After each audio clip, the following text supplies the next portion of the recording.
In some other cases, the children not only recognized, but also led the way to the home of a previous personality. They could also recount events that took place and seemed able to recognize the changes that had taken place since the death of a previous personality. Nazi al-Danaf is one such case. Nazi al-Danaf was born near Beirut, Lebanon in February 1992. He began to speak of a previous life at the age of 2. He described the life of a man his family did not know. He said the man carried pistols and grenades. He had a pretty wife and young children. He gave detailed information of his multi-storied house with trees around it. He recalled a cave that was near the house and also remembered a mute friend. He vividly remembered being shot by a group of men. Dr. Haraldson began investigating the case in May 2000.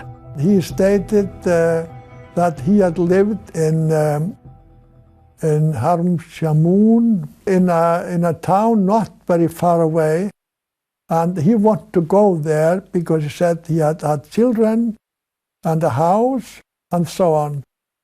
Well, his parents, they ignored him for a long time. They didn't want to hear about this. They didn't want to bring him there. But he was very insistent, and in the end, they decided to take him. To their utter shock, Nazi gave them the precise directions to his previous house in a small town 10 miles away. After initial investigation, it was quickly discovered that a man named Fuad seemed to fit Nazi's statements. Fuad's widow and her 5 children now lived in that house.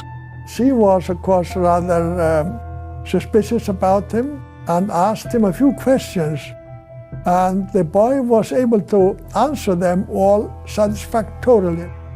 Nazi also accurately described a couple of other incidents from his previous personality's life. The widow and her 5 children were very impressed and convinced that Nazi was indeed the rebirth of Fuad. What was truly fascinating was the accuracy with which he was able to describe his death in the previous life. And then we came to know more about the circumstances of this man. He had been a bodyguard to the leader of the Druze in Lebanon.